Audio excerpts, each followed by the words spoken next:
Primer libro de Samuel, capítulo 10, versículos 1 a 8.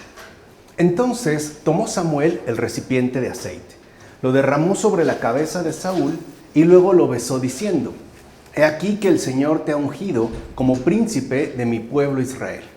Tú regirás al pueblo del Señor y le librarás de la mano de los enemigos que le rodean.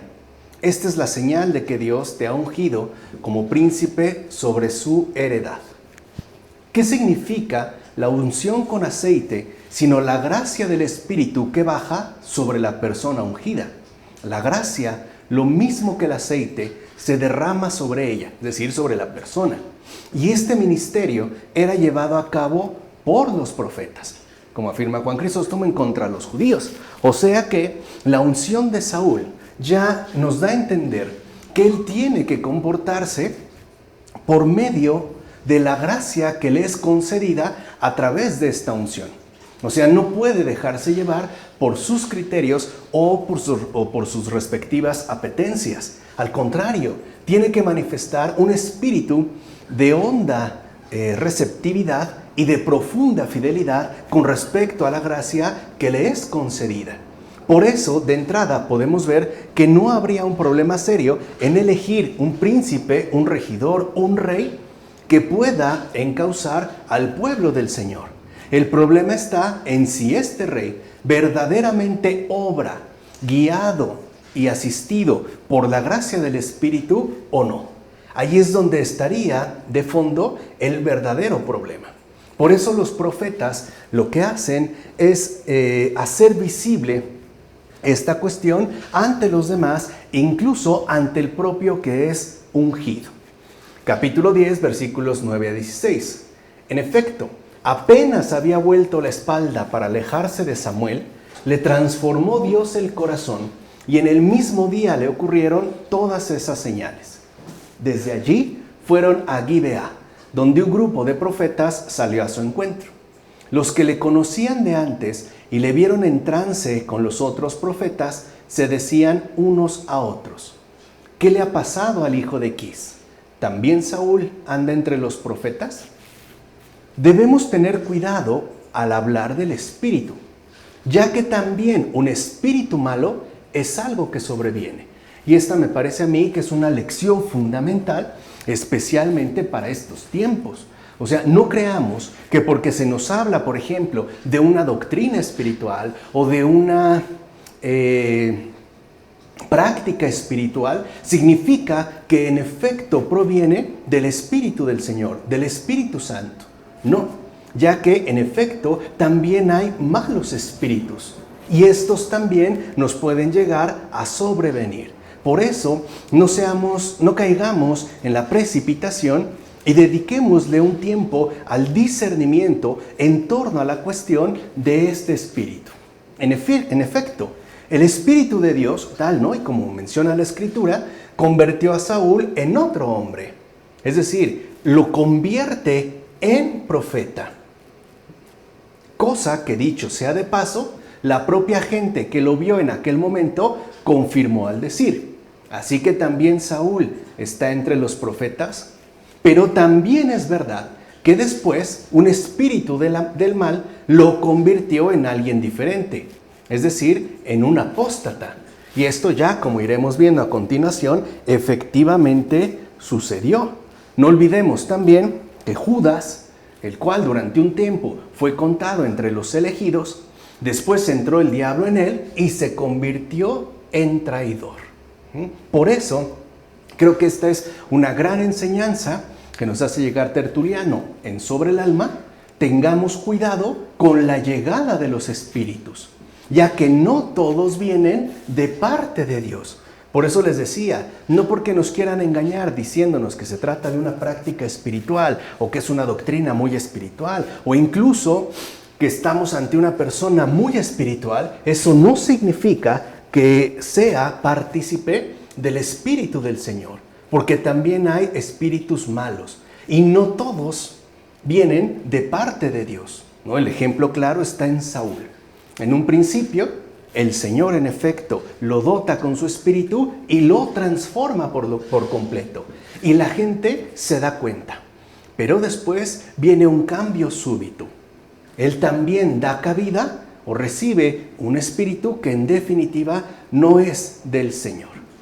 Capítulo 10, versículos 17 a 24. Samuel ordenó que se acercaran todas las tribus de Israel y fue elegida por suerte la tribu de Benjamín. Mandó luego que se acercara la tribu de Benjamín por familias y fue elegida por suerte la familia de Matrí. Finalmente fue elegido por suerte Saúl, hijo de Quis. Le buscaron, pero no apareció. Así que consultaron de nuevo al Señor.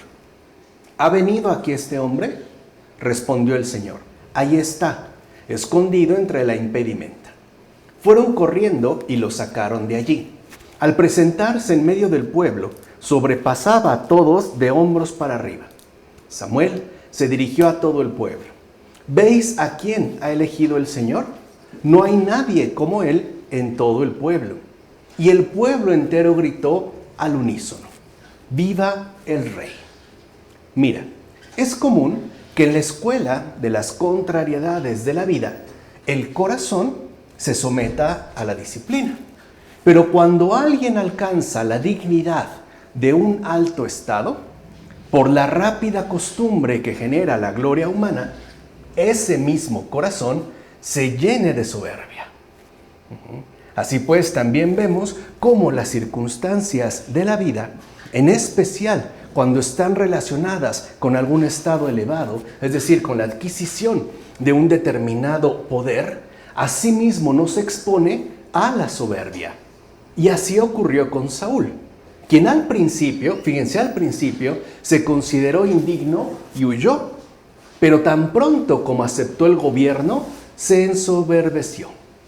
De hecho, por su deseo de honor ante el pueblo, no quiso ser reprendido públicamente y apartó de sí al que lo había ungido rey, es decir, al profeta Samuel, como sucederá más adelante. Es más, llegará el punto en el que Saúl y Samuel llevan a cabo, o se da entre ellos, una ruptura definitiva, como afirma Gregorio Magno en la regla pastoral.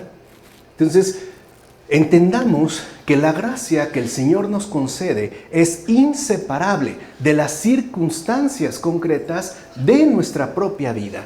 No es algo pues que actúa en automático, es algo que se toma muy en serio nuestra realidad y por ende también asume los riesgos de las circunstancias, pero confiando en nuestra respectiva fidelidad.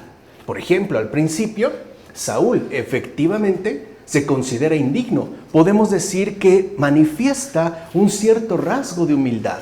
No se considera digno de aceptar este puesto y huye, se va a esconder.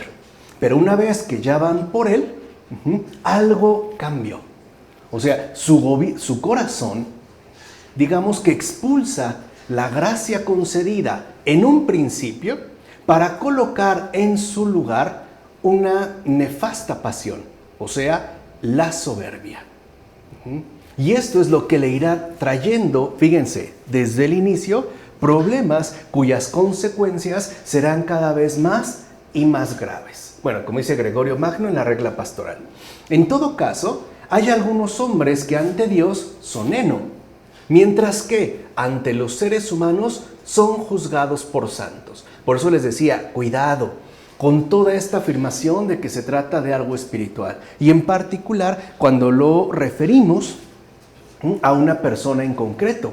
Porque puede ser que ante nuestros ojos aparezcan como grandes santos y ante Dios no sean más que heno, o sea, una nadería irrelevante. De hecho, delante de los ojos humanos, tales personas son una cosa por lo que demuestran en su vida. O sea, nosotros nos dejamos llevar por la manifestación externa de su conducta, mientras que delante de Dios son completamente distintos porque intentan otra cosa en su conciencia. Hay personas que en efecto pueden hacer obras buenas exteriormente, pero a partir de una conciencia retorcida, o sea, de una mala intención. ¿No era Saúl, por ejemplo, heno a los ojos de Dios? No fue por eso que el profeta Samuel le dijo a la gente, ¿veis a quién ha elegido el Señor? O sea, precisamente para que la gente no pusiera su entera confianza en este Saúl.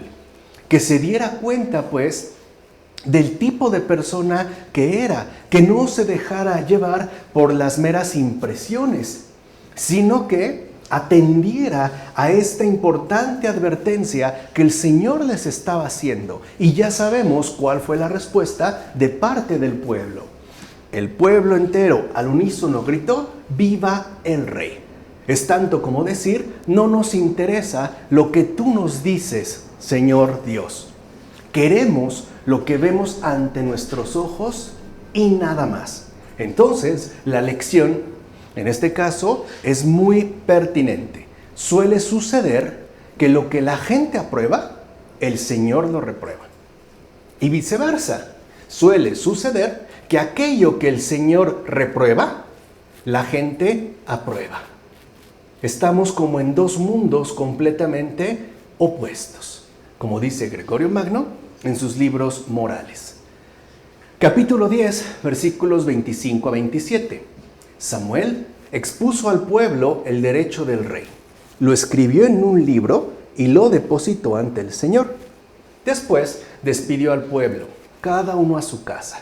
Ya han recibido lo que han pedido, a pesar de la advertencia directa de parte de Dios a través del profeta, a través de Samuel. También Saúl se fue a su casa en Gibeá. Con él se fueron los más valientes, a quienes Dios tocó el corazón. Sin embargo, algunos malvados dijeron, ¿ese va a salvarnos?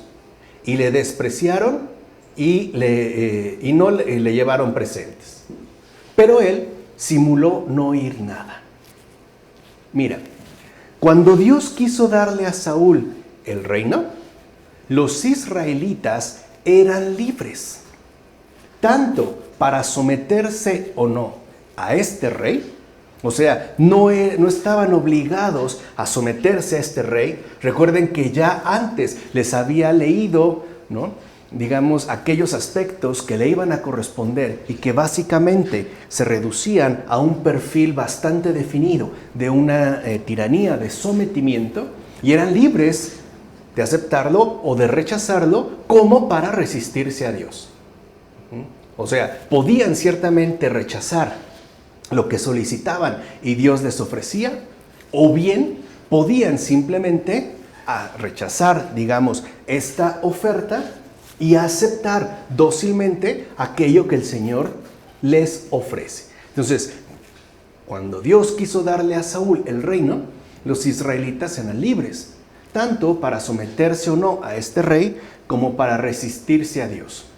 Hay pues un plan de Dios que de fondo pretende contar con las voluntades humanas libremente, como afirma Agustín en Sobre la corrección y la gracia.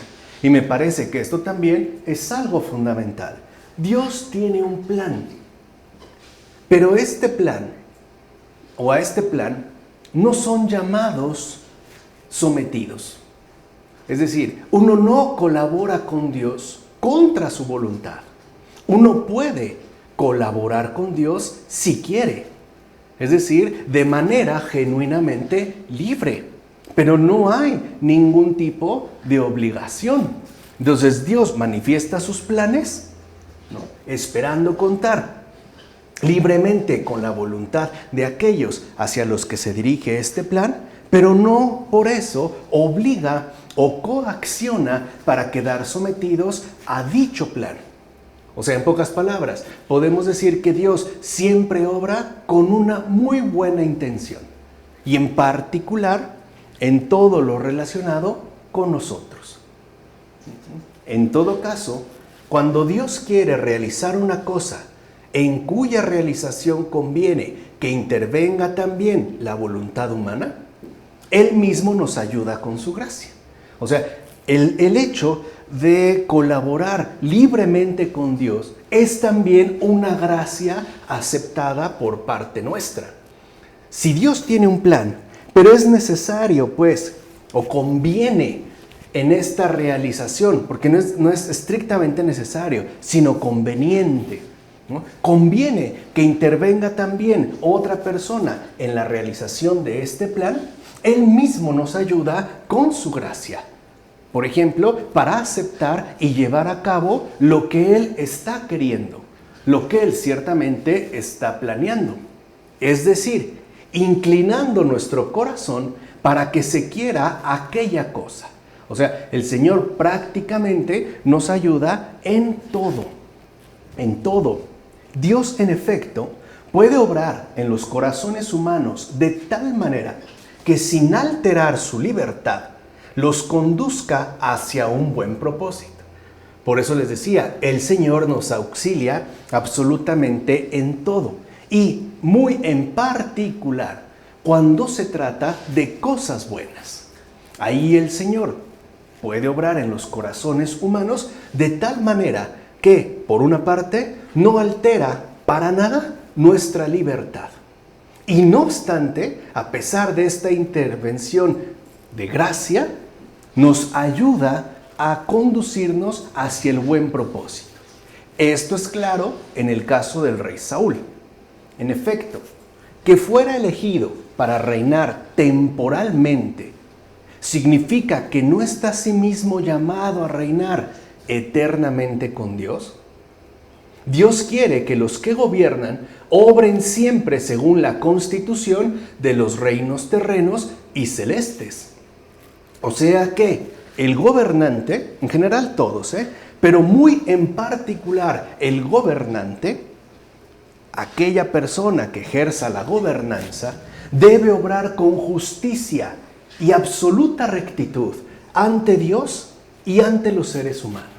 Siempre. Eso es precisamente lo que Dios quiere de los que gobiernan, que obren según la constitución de los reinos terrenos y celestes. Y para ello, es decir, para llevar a cabo este buen propósito, contamos siempre con su gracia.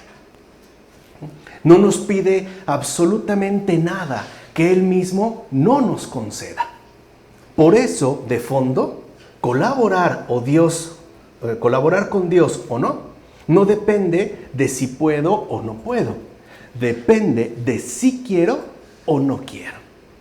Al final, como decía Maurice Blondel al terminar esta extraordinaria obra titulada La acción, todo se reduce a lo siguiente: sí o no. Punto. En relación a la voluntad. Y esta gracia sí es capaz de mover los corazones de forma igualmente libre, divina, hacia el buen propósito. Entonces, no perdamos de vista que nosotros, como cristianos, debemos obrar siempre con justicia y absoluta rectitud ante Dios y ante los seres humanos. Algo que, como hemos mencionado, Dios mismo espera de manera especial de parte de todas aquellas personas que han sido colocados en un sitio de gobernanza. Porque a ese también se le van a pedir cuentas enormes. No solo por su rectitud ante Dios, sino también ante todos aquellos que le fueron encargados. Capítulo 11, versículos 1 a 15. Nahás, el amonita, subió y acampó frente a Yabes de Galaad. Todos los de Yabes de Galaad dijeron a Nahás: haz un pacto con nosotros y seremos vasallos tuyos. Nahás, el amonita, les contestó: haré un pacto con vosotros con una condición. Sacaos todos el ojo derecho, para así llenar de escarnio a todo Israel. Los ancianos de Yabes le dijeron: danos un plazo de 7 días para enviar mensajeros por todo el territorio de Israel. Si no hay quien nos defienda, nos someteremos a ti. Llegaron los mensajeros a Gibeá de Saúl, refirieron estos planes al pueblo y todos alzaron la voz y rompieron a llorar. Y Saúl, al oírlo, se sintió invadido por el Espíritu de Dios. Se llenó de furor y a la mañana siguiente Saúl distribuyó al pueblo en 3 cuerpos. Irrumpieron en el campamento al romper la aurora y abatieron a los amonitas hasta el momento de más calor del día. Y los supervivientes fueron dispersados y no quedaron dos juntos. Mira, todos los fieles de la iglesia son unánimes en el amor fraterno y en la obediencia humilde por la frecuente meditación de las Escrituras. Pero, sencillos como las palomas, a veces no saben defender la paz de la iglesia. Porque, dicho sea de paso, nosotros a veces asociamos la paz de Cristo con una cobardía débil. O mejor dicho, con una debilidad cobarde. Para no meternos en problemas y sobre todo para no intentar quedar expuestos a las contrariedades de la vida que vienen inevitablemente cuando alguien en efecto busca que las cosas se realicen de manera justa, honesta y recta. Entonces no confundamos la paz de Cristo con una debilidad cobarde, una falsa mansedumbre que de fondo lo que quiere es mantener su propia calma y estabilidad sin importarle todo lo demás. De ahí que continuamente se hagan presentes fabricantes de errores, que, amigos de dogmas perversos, tienen los corazones ciegos. De tales fabricantes no se puede decir que tengan los ojos sencillos como las palomas, como afirma el Cantar de los Cantares.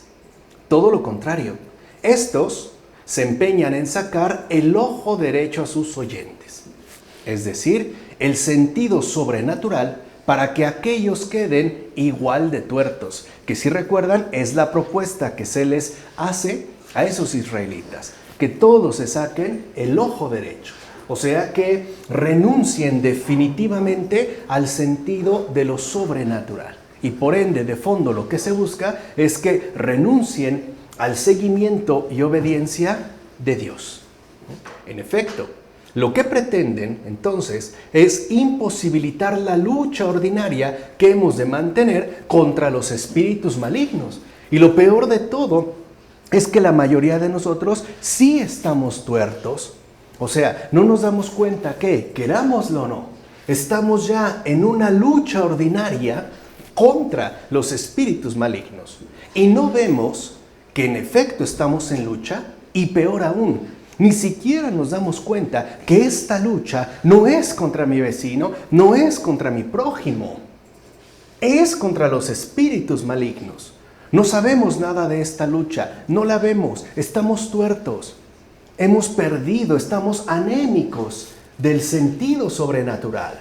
Parece que todo se refiriera, ¿no?, a las condiciones terrenas y mundanas en la cual nos encontramos, pero no es así. O sea, aceptamos la propuesta que se ha hecho en esta ocasión. Muchos de nosotros, la mayoría de nosotros, estamos tuertos. Hemos aceptado arrancarnos el ojo derecho. Y con esto ya dijimos, lo que se pretende es imposibilitar la lucha ordinaria que hemos de mantener contra los espíritus malignos. Imaginen, por ejemplo, un caso de verdadero ataque demoníaco confundido con un desorden mental. Y se acabó. ¿Qué victoria puede obtenerse en esas condiciones? ¿Qué avances se pueden tener con respecto a los espíritus malignos?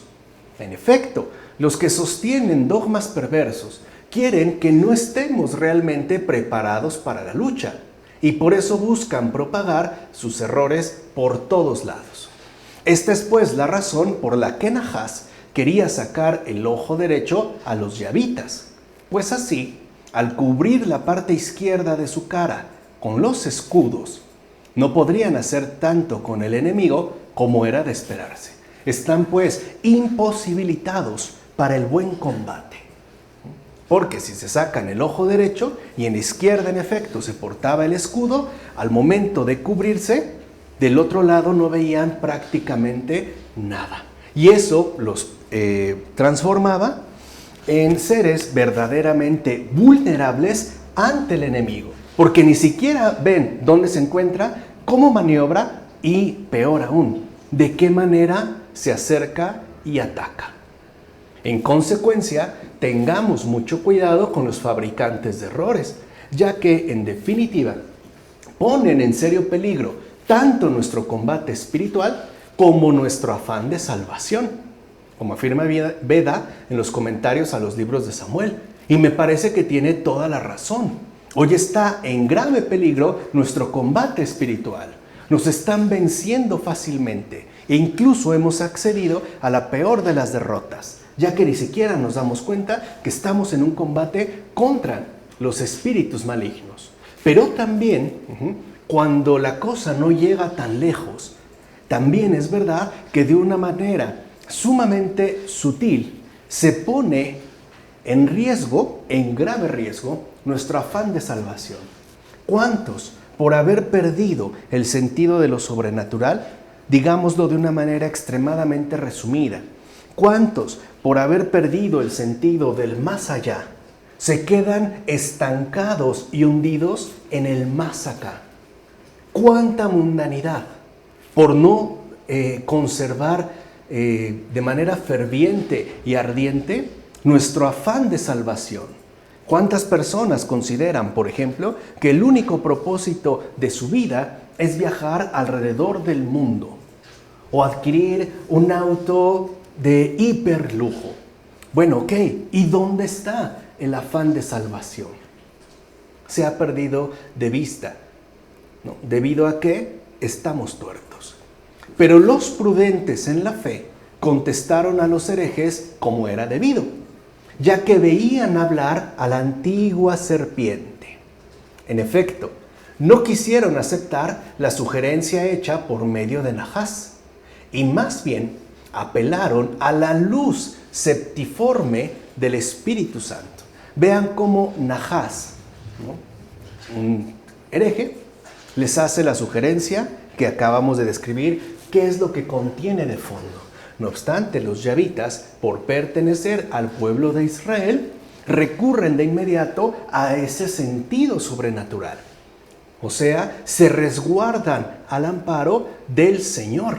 Y por eso no es casual que dieran o mencionaran simbólicamente un plazo de 7 días. Porque con ello, ¿no?, es tanto como decir que se encomendaban a la luz que les otorgara el Espíritu Santo. O sea, apelaron a la luz que Dios mismo nos otorga. Pues solamente así, solo con la luz que Dios mismo nos otorga, es posible escapar de las trampas del diablo. No hay otra manera. Dicho brevemente, si todo lo limitamos al ámbito humano, estamos perdidos. No tenemos posibilidades de escapar de sus trampas. Y estaremos, por ende, cayendo y cayendo una y otra vez.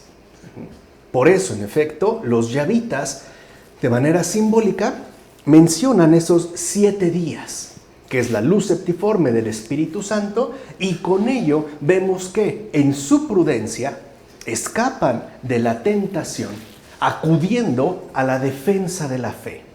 Encuentran pues su refugio y por ende su salvación en Dios mismo, apelando a la luz, la gracia que Dios mismo nos otorga.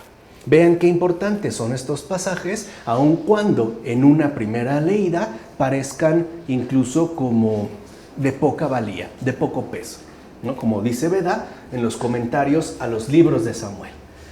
En todo caso, se divide al pueblo en 3 partes para que no hiramos a la serpiente Nachás en una sola batalla.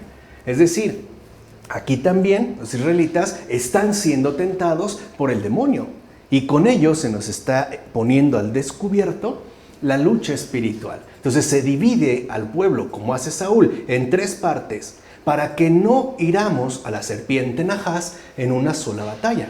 Se divide en efecto en 3 partes para que se manifieste la dignidad y el fruto de la santa abstinencia, ya que mediante el ayuno volvemos a la contemplación de Dios, que es la Santa Trinidad, la cual perdimos comiendo.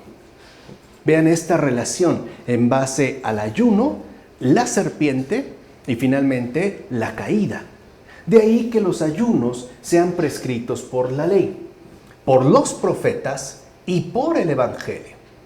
Moisés, por ejemplo, para merecer el recibimiento de la ley, ayunó durante 40 días. Por su parte, Elías, para liberarse de la persecución de Jezabel, llegó al monte Horeb sostenido durante 40 días por un único elemento. Y Jesucristo, nuestro Señor y Redentor, ayunó en el desierto durante 40 días sin tomar ningún alimento.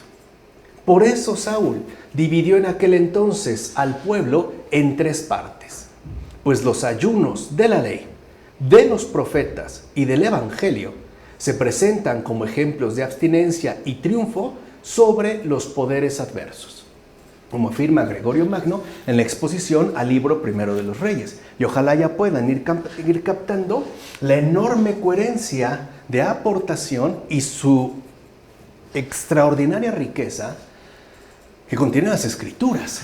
Entonces, al dividirlo en 3, en efecto, se nos está recordando que la ley, los profetas y el Evangelio, es decir, absolutamente toda la Escritura, nos transmite y nos da a conocer cómo obra el maligno y cómo uno triunfa sobre cualquier poder adverso. Evidentemente, asistidos, como hemos mencionado anteriormente, por la gracia del Señor, como dice Gregorio Magno en la exposición al libro primero de los Reyes. Capítulo 12, versículos 1 a 5. Samuel dijo a todo Israel: he atendido a cuantos ruegos me habéis hecho y he designado un rey sobre vosotros. Aquí estoy. Acusadme ante el Señor o ante su ungido. ¿A quién he quitado un buey o un asno? ¿A quién he humillado o he perjudicado? ¿De quién he recibido soborno para inclinar mis ojos hacia él? Estoy dispuesto a restituiros. Respondieron: no nos has explotado ni nos has perjudicado. No has recibido nada de manos de nadie. Samuel añadió: testigo es el Señor y testigo es ungido de que no habéis encontrado en mí nada culpable. Y el pueblo contestó: testigos son.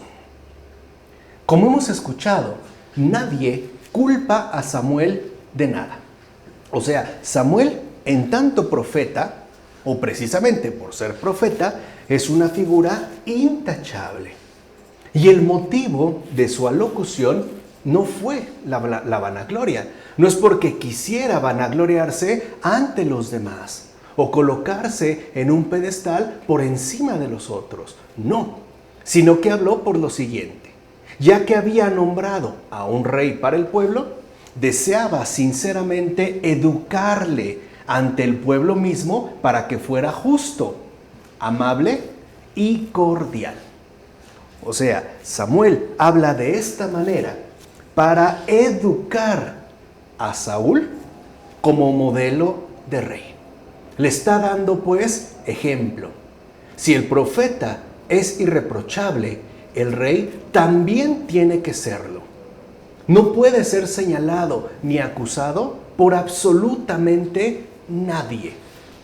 Tiene que ser justo, amable y cordial. O como dijimos hace un momento, cualquier persona que tenga a su cargo el ejercicio de la gobernanza tiene que obrar con justicia y absoluta rectitud ante Dios y ante los hombres. Entonces, Samuel se está presentando como modelo ante el rey Saúl. Le está tratando de inculcar una base sólida para su ejercicio de gobernanza. A un rey, tal y como ocurre con Samuel, nadie debe inculparlo ni acusarlo de nada, ya que su comportamiento, debido a la dignidad recibida, debe ser intachable y ejemplar para los demás, como afirma San Juan Crisóstomo en las homilías sobre la segunda carta a los Corintios, algo que quizá los gobernantes alrededor del mundo entero deberían de recordar y asumir con absoluta entrega. Si son gobernantes, si son reyes, tal y como ocurre a Samuel, nadie debe inculparlo ni acusarlo de nada, absolutamente nada, ya que su comportamiento es mucho más responsable debido a la dignidad recibida. Es decir, tendrá que responder con mucha mayor medida. Y por eso un rey, entiéndase, un mandatario, debe ser intachable y ejemplar para los demás. Qué tristeza de veras que en estos tiempos haya mandatarios que son señalados, ofendidos, acusados de manera incluso masiva. Por no hablar ya de situaciones individuales, casos aislados. No, protestas realmente generalizadas. ¿Qué pasará con ellos? ¿Qué cuentas habrán de dar? En todo caso, así como Samuel juzgó durante muchos años al pueblo, ya habíamos dicho, ¿no? 40, sin orgullo y sin reproches, así también debe comportarse el gobernante. De hecho, siguiendo el ejemplo de Pablo, deberá decir, es decir, el gobernante: a nadie hemos hecho daño, a nadie hemos corrompido, a nadie hemos engañado, como afirma Ireneo de León en contra de las herejías. Este debería decir, digamos, el discurso de clausura de todo ejercicio de gobierno en cualquier parte del mundo. Con la frente en alto, sin orgullo y sin reproches, encargado de la gobernanza debería poder decir claramente: a nadie hemos hecho daño, a nadie hemos corrompido, a nadie hemos engañado. Cuando eso suceda, podremos hablar entonces legítimamente de un gobierno. Mientras tanto, no son más que o simulacros de gobernanza o fracasos al momento de llevar a la práctica este ejercicio de gobierno. Capítulo 12, versículos 6 a 18. Samuel dijo al pueblo: y ahora congregaos y contemplad un gran acontecimiento que el Señor va a realizar ante vosotros. Ahora es el tiempo de la siega del trigo, ¿verdad? Pues invocaré al Señor y enviaré truenos y lluvia. Así reconoceréis y veréis que habéis cometido ante el Señor una gran maldad al pedir un rey sobre vosotros. Samuel, en efecto, invocó al Señor, y ese mismo día el Señor envió truenos y lluvia, y todo el pueblo recobró el temor a Dios y a Samuel. Si Samuel era irreprochable, en verdad irreprochable, porque el pueblo pide que haya un rey que los gobierne. O sea, si no había nada con el enviado del Señor, con el profeta, y en efecto, no hay nada que reprocharle, no hay nada que reclamarle, no hay nada de qué acusarle, porque el pueblo se empeña en pedir que haya un rey que los gobierne. En efecto, Samuel era digno de que Dios mismo le escuchara, y por eso hacía prodigios a través de su oración. De hecho, en el tiempo de la siega, el Señor hace prodigios a la vista de quienes escuchan a los profetas. Ciertamente, cuando uno enriquecido con el Espíritu Santo invoca al Señor, Dios envía del cielo truenos y lluvias que empapen el alma. Así, quienes antes estaban en pecado pueden remojarse con la gracia concedida y por ende enmendar sus errores. Por eso Samuel oró y vino sobre el pueblo lluvia y truenos. O sea, gracia sobre gracia. La idea es que esta gracia los hiciera recapacitar y se enmendaran de sus errores, especialmente del error cometido. Repito, si Samuel era verdaderamente irreprochable, ¿por qué el pueblo se empeña en pedir que un rey los gobierne? Es tanto como decir, ¿en qué se ha equivocado el Señor? ¿Cuáles han sido sus errores? ¿En qué les ha fallado? Si mientras estuvo Samuel, se vieron libres incluso de su mayor amenaza, los filisteos. No lo olvidemos. Entonces también aquí hay un simbolismo que tiene que ver la solicitud que dirige Samuel a Dios para que éste pueda hacer que los miembros del pueblo de Israel recapaciten y enmienden sus errores. Como dice Orígenes en la oración. En todo caso, lo que hizo Moisés también lo realizó Samuel. En efecto, Moisés se resistió a Dios para que no castigara a su pueblo y por ellos le dijo: déjame que castigue a este pueblo, como se afirma en el Éxodo. ¿Te das cuenta de la dignidad otorgada a Moisés? Fíjate, pon atención. ¿Qué le dice Dios? Le dice: déjame, o sea, tus ruegos me detienen, tus súplicas retienen mi mano. Y esto sigue sucediendo hasta estos momentos.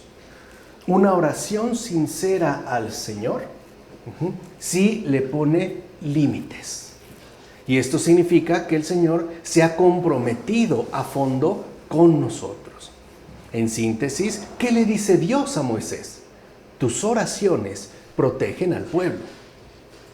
Reparad, por tanto, en la misericordia de Dios, pues Él quiere que haya perdón y salvación. Y esto a tal punto que si Moisés no lo deja, no ejecutará su castigo. Y la pregunta que nos lanza Jerónimo en este tratado sobre los Salmos nos debería de hacer reflexionar seriamente. ¿Encontrará Dios servidores así entre nosotros en estos precisos momentos? ¿Encontrará Dios todavía servidores, ¿no?, con los cuales no ejecuta el castigo? ¿Encontrará fieles servidores que le detienen las manos o no?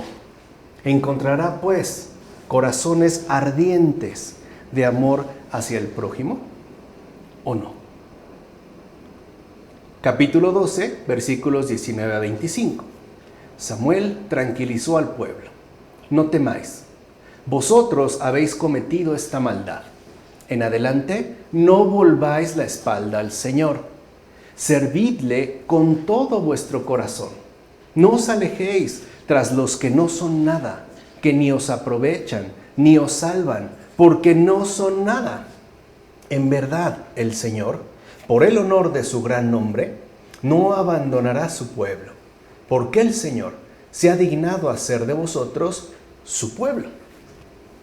¿En qué aprovechó Samuel a Saúl?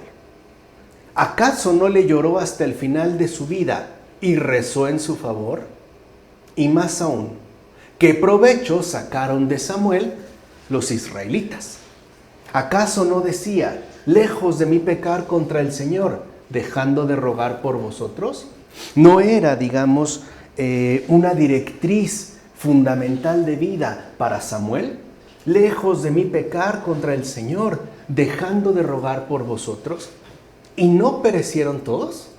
Así pues, quizá te preguntarás: ¿para qué sirven entonces las oraciones?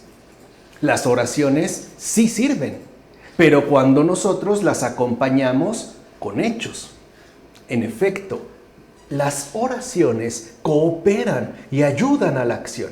Es lo que ya habíamos mencionado desde hace mucho tiempo. La oración siempre, siempre, siempre precede a la acción. Siempre, porque es la base fundamental, el respaldo y el sustento para la adecuada realización de la acción. Es decir, las oraciones ayudan cuando alguien está ya haciendo algo. En consecuencia, si tú permaneces ocioso, no recibirás ninguna ayuda por las oraciones hechas. Es tanto como decir que se te hace llegar el alimento necesario para ti y la medicina que tanto te hace falta, pero no abres la puerta, ni siquiera te dignas ponerte en pie e ir a abrir. Te quedas de ocioso, tumbado, acostado. Literalmente no mueves ni un solo dedo. ¿Cómo esperas entonces recibir la ayuda que se te está dirigiendo? Por eso recuérdalo, si tú permaneces ocioso, no recibirás ninguna ayuda por las oraciones hechas, como afirma Juan Crisóstomo en las homilías sobre la carta primera a los tesalonicenses. Y creo que es evidente que tiene toda la razón. Si alguien te está dando la ayuda, por ejemplo, que requieres, pero tú ni siquiera extiendes la mano para tomarlo, ¿qué beneficio vas a obtener? Samuel, por tanto, en tanto profeta, ha hecho todo intachablemente, ha hecho todo lo que le corresponde, pero el pueblo no. Y esa también es una cuestión a tener en cuenta. En todo caso, fíjate bien en el gran poder de intercesión del profeta Samuel. Es más, ¿cómo es que Moisés y Samuel, en toda la serie del Antiguo Testamento, oraron también por sus enemigos? Tanto Moisés, repito, como Samuel. No obstante, uno es apedreado por el pueblo y sin embargo ruega al Señor por los que le apedrean, como se afirma en el Éxodo, es decir, Moisés. Y el otro, Samuel, es despojado del mando, sin razón, sin motivo, de una manera ilegítima y por tanto también injusta. Bueno, Samuel es despojado del mando y no obstante, al pedirle que rogara, dice: lejos de mí cometer tal pecado contra el Señor si ceso de rogar por vosotros. ¿Te das cuenta de la fe de ambos?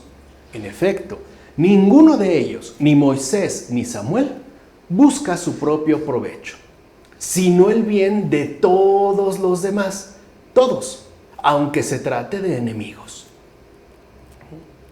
Aunque de una manera muy puntual se trate de enemigos, eso no significa que de fondo lo que queremos es su propio bien, es decir, el bien de todos. Y aquí vemos también este aspecto sobresaliente de la fe en el Antiguo Testamento, de la fe que de hecho corresponde a la ley. Ahí está la figura de Moisés y a los profetas. Y ahí está la figura de Samuel. Bueno, como dice Gregorio Magno en las homilías sobre los evangelios. Capítulo 13, versículos 1 a 14. Los filisteos se reunieron para luchar contra Israel.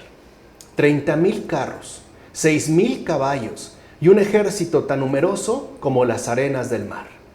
Subieron y acamparon en Micmas, al este de Bet-Aven. Saúl permanecía en Gilgal y todo el pueblo temblaba junto a él. Y no era para menos. ¿Qué era el pueblo de Israel ante esta fuerza desplegada por los filisteos? No había realmente posibilidades de escapar de las manos de estos. Esperó 7 días, según el plazo señalado por Samuel. Recuerden que ya vimos el simbolismo de estos 7 días. Pero no llegó a Gilgal. Así que el pueblo se dispersó abandonando a Saúl. Entonces dijo Saúl: traedme las víctimas del holocausto y de los sacrificios de comunión. Y ofreció el holocausto. Terminaba de ofrecer el holocausto cuando llegó Samuel. Saúl salió a su encuentro para saludarle, pero Samuel le dijo: ¿qué has hecho?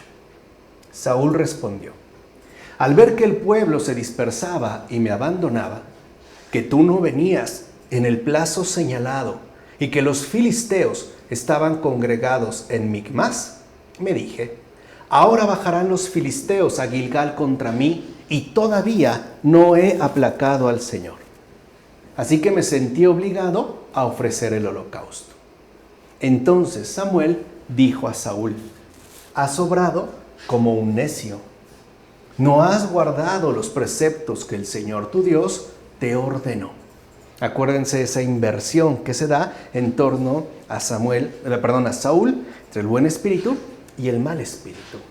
Su corazón está ya, ensoberbecido de tal manera que ahora él se toma como regla a seguir. Él es el que supone e incluso hace las cosas siguiendo su propio parecer. El Señor habría consolidado tu reinado sobre Israel para siempre. Ese era el propósito. Pero ahora tu reinado no se mantendrá. El Señor se ha buscado un hombre según su corazón y le ha constituido guía de su pueblo porque tú no has guardado lo que el Señor te había ordenado. Para empezar, Saúl fue deshonrado porque no esperó al sumo sacerdote. Por tanto, conviene que nosotros respetemos también a nuestros superiores, como afirma Ignacio de Antioquía en la carta a los Magnesios.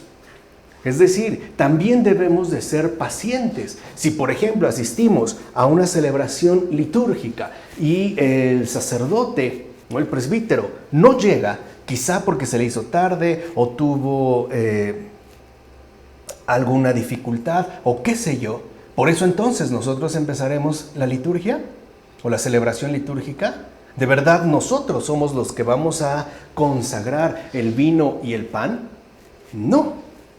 Esto es justamente lo que Saúl ya no toma en cuenta. Ahora las cosas se harán como él disponga. Así pues, que cada uno permanezca en el puesto que se le ha confiado. Y por ende, fíjense qué importante, que no pase de los límites de sus facultades. Aquí sí decimos, zapatero a tu zapato. Si a ti se te ha confiado un puesto, ahí permanece y desempéñalo de la mejor manera posible. Pero no sobrepases los límites que en principio te corresponden. No olvidemos que tales facultades no son nuestras, sino de Dios. Que cada cual conserve, pues, las funciones de su ministerio, sin inmiscuirse en cosas que no le corresponden. De hecho, traspasar el límite del propio ministerio, como vemos en Saúl, es un delito sumamente grave. En pocas palabras, Saúl se le ha dado el ministerio de la gobernanza, ha sido ungido como rey, pero eso no significa que a su vez él también desempeñe la función del sacerdote. En efecto, él, creyendo que sin el profeta y pontífice Samuel podía sacrificar, atrajo sobre sí un pecado y una maldición que jamás habría de separarse de él. Es más, ni siquiera el profeta, fíjense, en este caso, ni siquiera Samuel, que lo había antes consagrado y ungido, se movió ya a favor suyo. Ya ni siquiera Samuel, ya no. Es tanto como decir que Saúl está ya extraviado, está lleno de soberbia. Él lo puede ejecutar absolutamente todo, como se afirma en las constituciones apostólicas. Y vean este gesto tan fundamental. Samuel, en efecto, lo reprende y lo reprende duramente. Has actuado como un necio y ya ni siquiera él se mueve a favor suyo. ¿Ves entonces cómo el diablo quiere ir embaucando a Saúl poco a poco? Y te das cuenta ahora cómo el diablo también quiere seguir embaucando a todos aquellos que reciben dones espirituales del Señor. ¿Por qué? Porque es fácil la confusión. Si nosotros no estamos debidamente formados en la comunión con Dios, en la fidelidad a su servicio, seremos presas fáciles de los engaños del demonio. Claro, porque si el Señor nos otorga gracias espirituales, Él también es un espíritu. Él también es un espíritu, que es con lo que habíamos comenzado al momento de decir que no tenemos por qué dejarnos llevar por esta palabra espiritual o por creer que porque se menciona que algo es espiritual o que alguien es espiritual, está movido por el Espíritu del Señor. En efecto, primero, ¿no?, lo incita a seguir sus propios razonamientos, o sea, que deje de escuchar al Señor y que Él se asuma como norma única, que se siga pues a sí mismo. Primero lo incita a seguir sus propios razonamientos y ya después, poco a poco, lo lleva a desobedecer al profeta Samuel. Es decir, finalmente el demonio conduce a Saúl a no ser fiel a la voz de Dios, que de eso se trataba.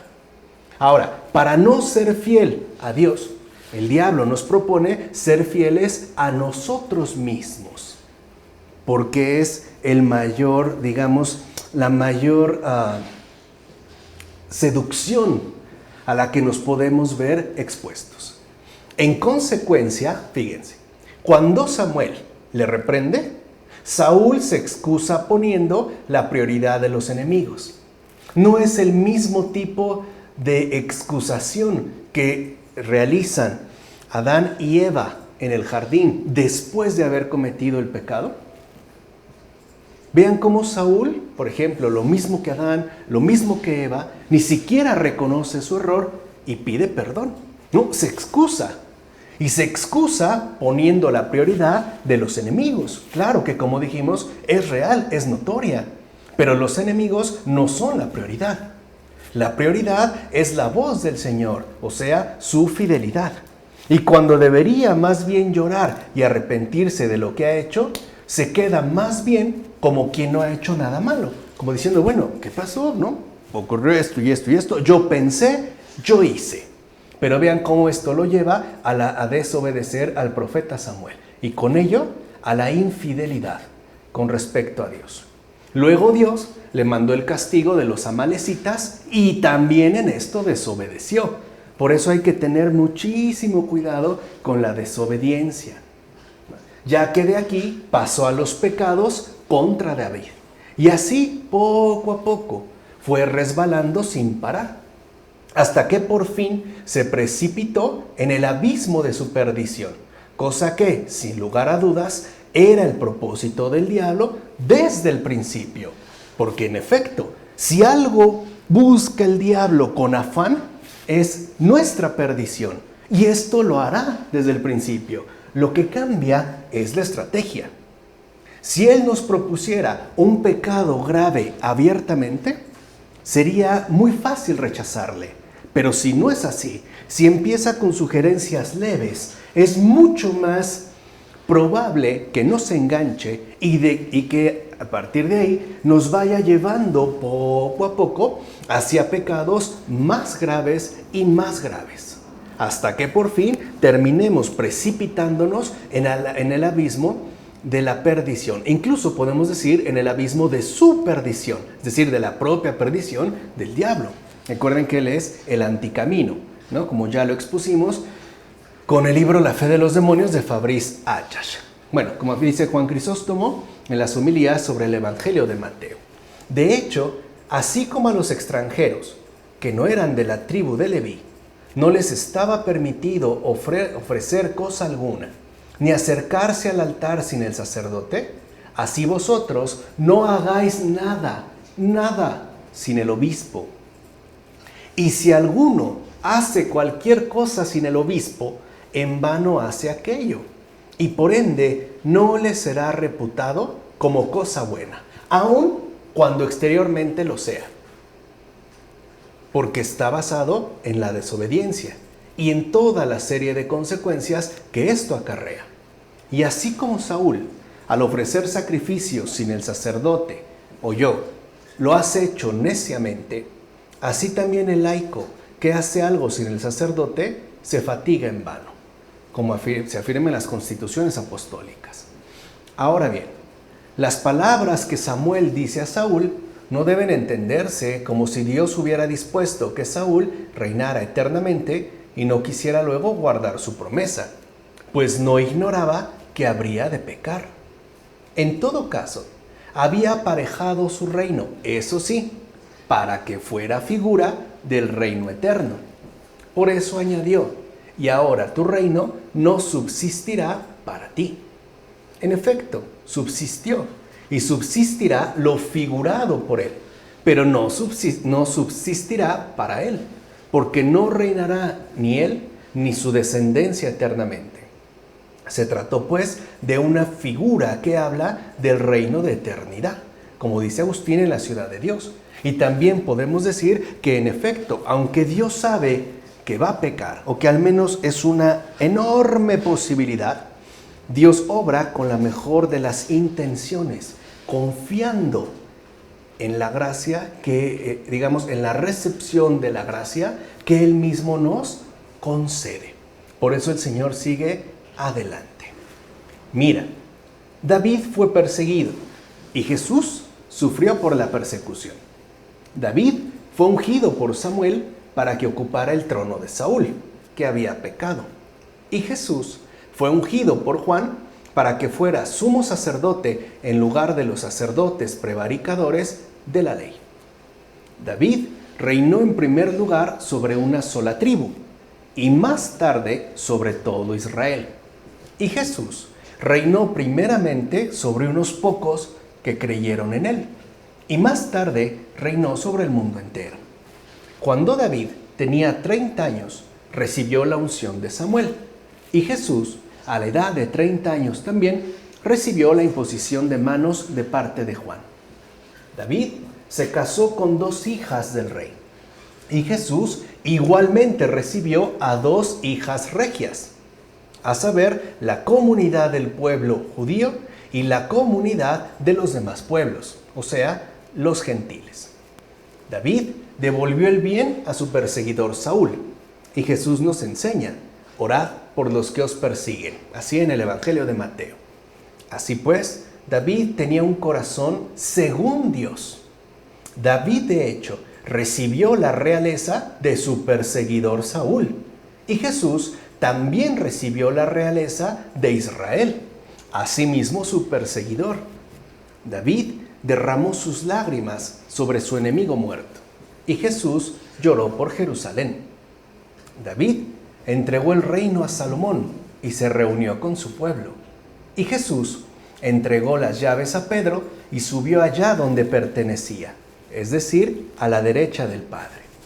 En fin, gracias a David se perdonaron los pecados de sus hijos y gracias a Jesús fueron perdonados los pecados de las naciones, como menciona Frates en las demostraciones. O sea que David, que aquí no es mencionado abiertamente, ya anuncia la figura salvadora de Jesús, a partir, por ejemplo, de estos paralelismos, cosa que evidentemente no se sabe en estos momentos, pero llegará a partir de su manifestación plena, es decir, a partir de la encarnación, vida, pasión, muerte y resurrección del Señor.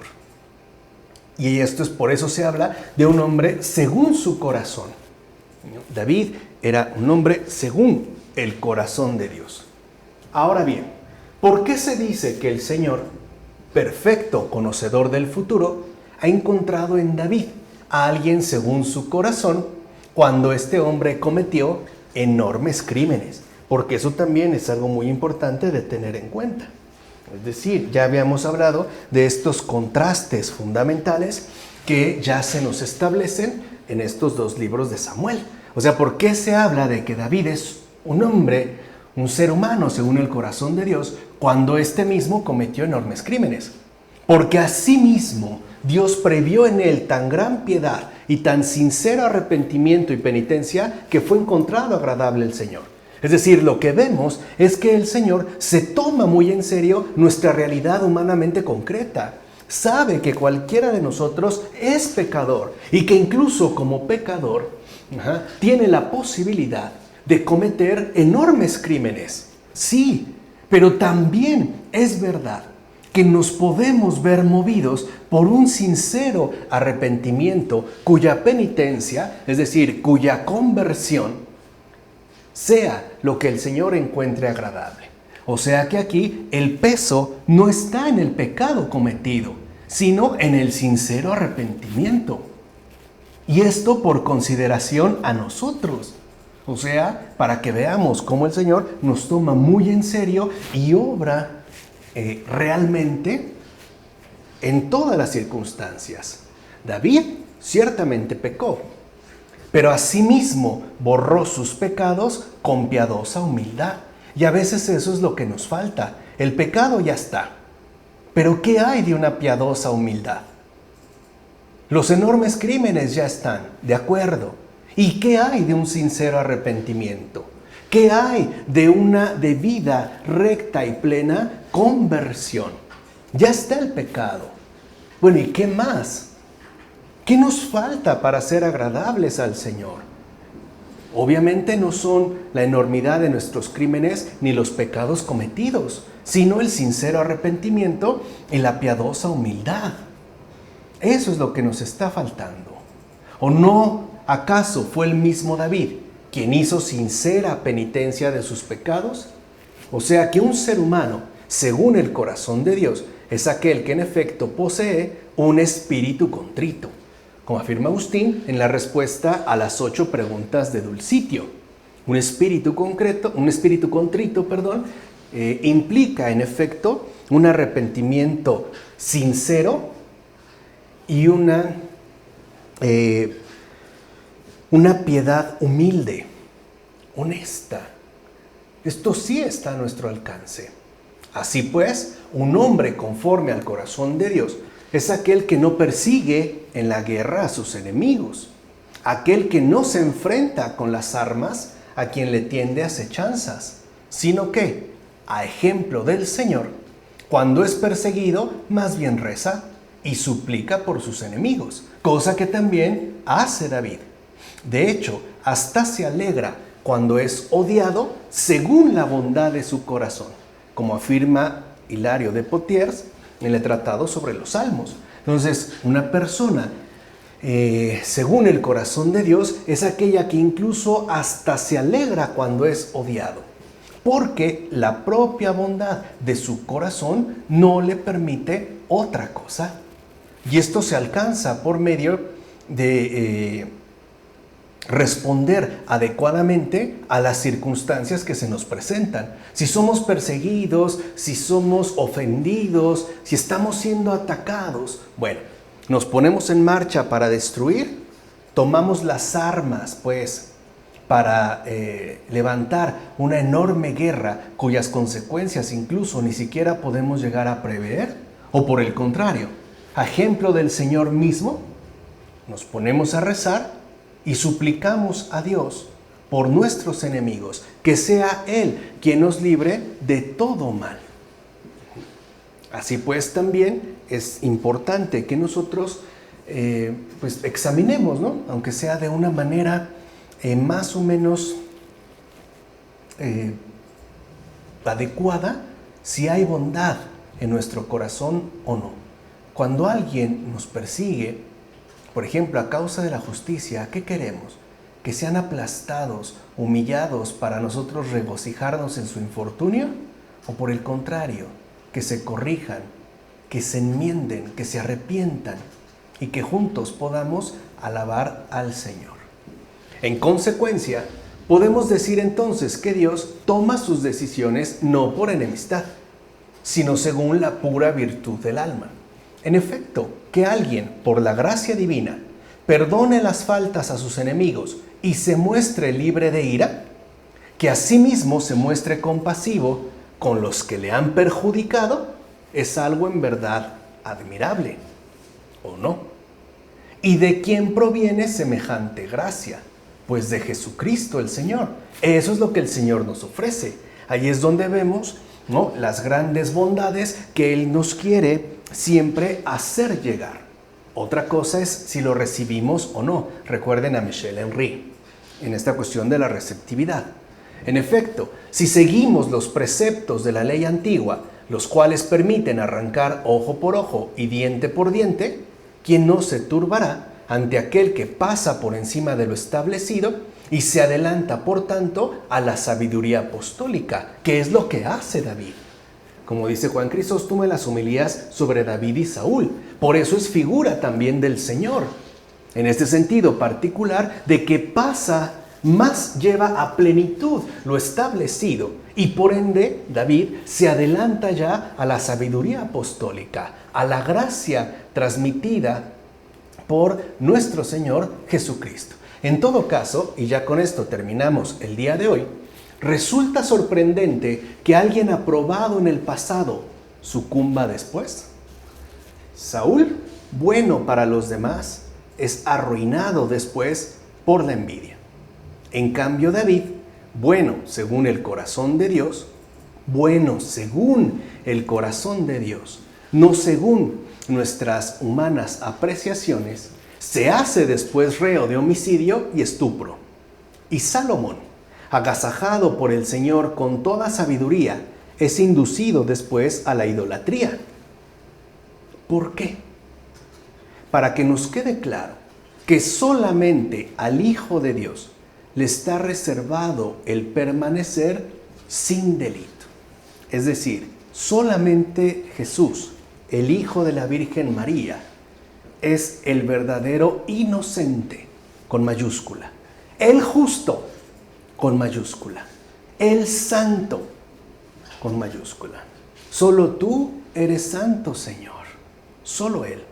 Y también para que reconozcamos en humildad nuestra verdadera condición ambigua, claroscura. Por tanto, ¿qué pasa si un obispo, si un diácono, si una viuda, si una virgen, si un doctor, si incluso un mártir se aparta de la regla? ¿Se puede decir por eso que gana la maldad? ¿Juzgamos la fe por las personas o a las personas por la fe? Nadie es sabio si no es creyente, y nadie es mayor si no es cristiano. Pero nadie es en verdad cristiano sin que haya perseverado hasta el final. Que no se nos olvide. Ser cristiano es una exigencia de tiempo completo. El cristiano no está hecho de parcialidades. El cristiano no es de momentos, de algo así como de efusiones momentáneas bondadosas. El cristiano es cristiano de tiempo completo y no sabremos si verdaderamente lo somos hasta que hayamos llegado al final. Por eso, como consejo, pidámosle a Jesús que nos conceda la gracia de no defraudarle jamás, de serles fieles hasta incluso, o mejor dicho, hasta el último momento de nuestra vida. Como dice Tertuliano en la prescripción contra los herejes. Y si el Señor nos concede en su bondad esta gracia, seremos verdaderamente cristianos, es decir, santos del Señor. Vamos a dejarle hasta aquí. Del Padre, del Hijo, del Espíritu Santo.